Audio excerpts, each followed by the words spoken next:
തദ്ദേശ തെരഞ്ഞെടുപ്പ് അടുത്തിരിക്കെ ഇടതുപക്ഷത്തിന് പ്രത്യേകിച്ച് CPM-ന് കനത്ത തിരിച്ചടിയാണ് കൂത്താട്ടുകുളം നഗരസഭയിൽ കിട്ടിയിരിക്കുന്നത്.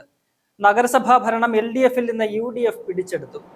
നഗരസഭയിൽ ഭൂരിപക്ഷമുണ്ടായിരുന്ന LDF-നെതിരെ UDF കൊണ്ടുവന്ന അവിശ്വാസ പ്രമേയം പാസ്സായതോടെയാണ് ഭരണമാറ്റം വന്നത്. ഇതോടെ CPM നാറി നാണം കെട്ട അവസ്ഥയിലാണ്. നഗരസഭയിൽ ഭരണം നിലനിർത്താൻ മുൻപ് CPM നടത്തിയ വേലകളൊക്കെയും ദയനീയമായി പരാജയപ്പെട്ടു.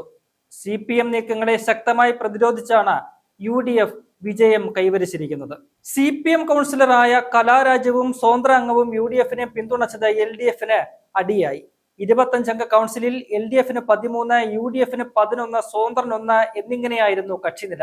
CPM-ന്റെ നിലപാടുകളോട് നിരന്തരം കലഹിച്ചിരുന്ന കലാരാജു ഒടുവിൽ പാർട്ടിക്ക് അനഭിമതയായി. ഇതോടെ അവർ പാർട്ടിയുമായി അകന്നു, UDF-നോട് അടുത്തു. തുടർന്നാണ് UDF അവിശ്വാസ പ്രമേയത്തിന് നീക്കം നടത്തിയത്. അതൊടുവിൽ വിജയത്തിൽ കലാശിക്കുകയും ചെയ്തു. കൂത്താട്ടുകുളം നഗരസഭയിലെ UDF-ന്റെ അവിശ്വാസ പ്രമേയ നീക്കത്തിന് 8 മാസത്തെ പഴക്കമുണ്ട്. ഈ വർഷം ആദ്യം ജനുവരിയിൽ UDF കൊണ്ടുവന്ന അവിശ്വാസ പ്രമേയത്തെ നാണം കെട്ട കളികളിലൂടെയാണ് CPM അതിജീവിച്ചത്.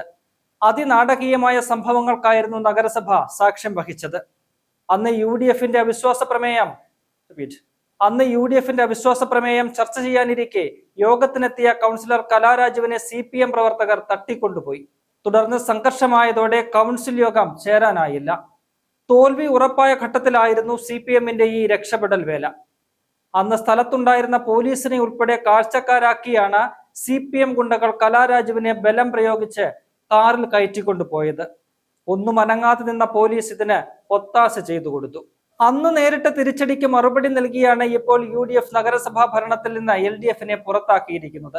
അവിശ്വാസ പ്രമേയം വിജയിപ്പിക്കുക എന്നത് UDF-നെ സംബന്ധിച്ച് അഭിമാന പ്രശ്നമായിരുന്നു. ആ ദൗത്യത്തിന് ചുക്കാൻ പിടിച്ചത് മൂവാറ്റുപുഴ MLA മാത്യു കുഴൽനാടനും എറണാകുളം DCC അധ്യക്ഷൻ മുഹമ്മദ് ഷിയാസും.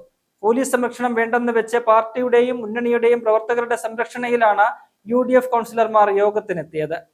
പിണറായിയുടെ പോലീസിന്റെ ഔദാര്യമില്ലാതെ സംഘടനാ പ്രവർത്തനവും രാഷ്ട്രീയ പ്രവർത്തനവും മുന്നോട്ട് കൊണ്ടുപോകാൻ കഴിയുമെന്ന് ബോധ്യപ്പെടുത്താനാണ് ഇങ്ങനെ ചെയ്തതെന്നാണ് മാത്യു കുഴൽനാടൻ പ്രതികരിച്ചത്. അധികാരം നിലനിർത്താൻ എന്തും ചെയ്യുന്ന CPM-ന് കിട്ടിയ ശക്തമായ താക്കീത് കൂടിയാണ് കൂത്താട്ടുകുളത്തെ ഭരണനഷ്ടം.